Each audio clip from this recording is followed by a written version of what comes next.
शम्स अल-मारिफ। इस किताब को जिन्नात की किताब या फिर जिन्नात की तरफ से लिखाई गई किताबों में से एक किताब माना जाता है। किताब को अक्सर लोग जिन्नात की किताब कहते हैं क्योंकि इस बुक से रिलेटेड बहुत सी ऐसी चीज़ें हैं, बहुत सी ऐसी कहानियाँ हैं जिन्होंने लोगों को खौफजदा कर दिया है। के शुरुआती सफ़ों पर ही अहमद अल-बूनी ने यह लिखा है कि यह किताब जादुई और दुनिया के छुपे हुए राजों को जानने का तरीका है।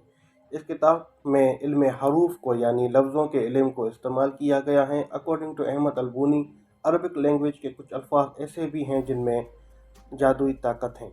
सबसे पहले जो आता है वो है रूहानी और इरफानी तलाशें। यानी अहमद अल-बूनी का रूहानी और इरफानी इल्म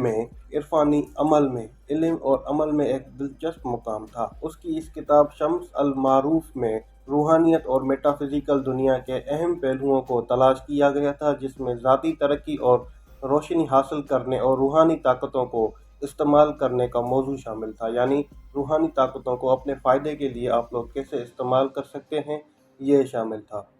दूसरी चीज़ थी बातनी अलूम का मजमू। शम्स अल-मारूफ का मकसद मुख्तलिफ इक़साम के बातनी उलूम को हासिल करना था, जो कि बहुत से ऐसे क़ारीन थे जो इस बुक से बहुत से फ़ायदे उठाते थे। और इस किताब में जादू, नजूमात, तल्समात और दुआएं जैसे मौज़ूआत पर गौर किया गया था। क़ारीन को मनफरद इलामात की मुख्तार कशी करता था ये बुक। और जिन क़ारीन का मकसद या फिर जिन लोगों का मकसद था दुनिया के पोशीदा राज़ों को जानकर, दुनिया की ऐसी दानिशवराना ताकतों को जानकर अपने फ़ायदे के लिए इस्तेमाल करना। कि सकाफ़ती और सियाक व सबाक, यानी इस बुक की कल्चरल हिस्ट्री क्या थी, क्यों ये बुक उस दौर में इतना फेमस था।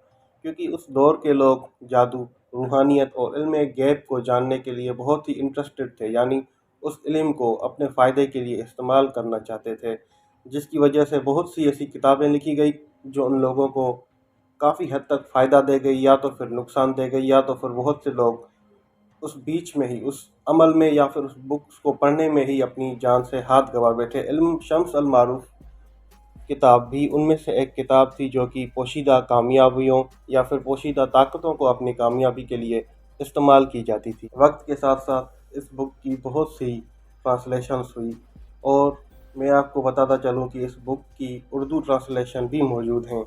ना सिर्फ इतना ही, पर इस बुक की उर्दू ट्रांसलेशन में ये साफ लिखा है कि इस बुक की मदद से आप आलिम बन सकते हैं, तावीज़ात बना सकते हैं, या फिर हमज़ात या किसी और इंसान को अपने वश में कर सकते हैं, अपने काबू में कर सकते हैं।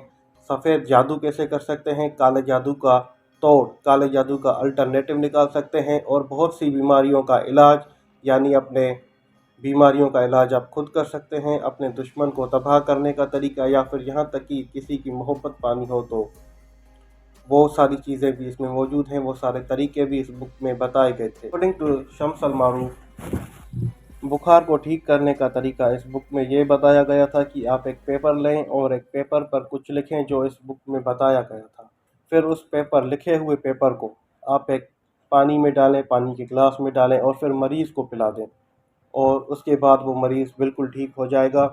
यह भी एक काले जादू का ही तरीका है, मैं आपको बताता चलूँ। और बहुत से आलिम इस वक्त भी, आज तक भी ये सारी चीज़ें यूज़ करते हैं।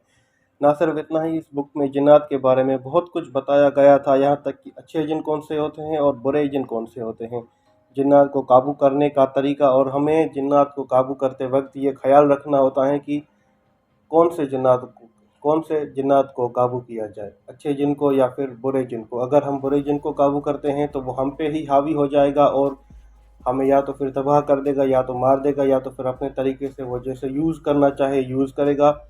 हमें ख्याल रखना होता है कि हम हमेशा अच्छे जिन को ही काबू करें। इस बुक में ये सारी चीज़ें वाज़ेह की गई थी।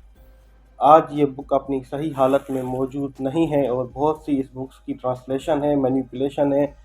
हर इंसान ने इस बुक को अपने तरीके से समझा और इस बुक की ट्रांसलेशन की। आज के लिए इतना ही। मैं मिलूँगा आपसे नेक्स्ट वीडियो में, तब तक के लिए अल्लाह हाफ़िज़।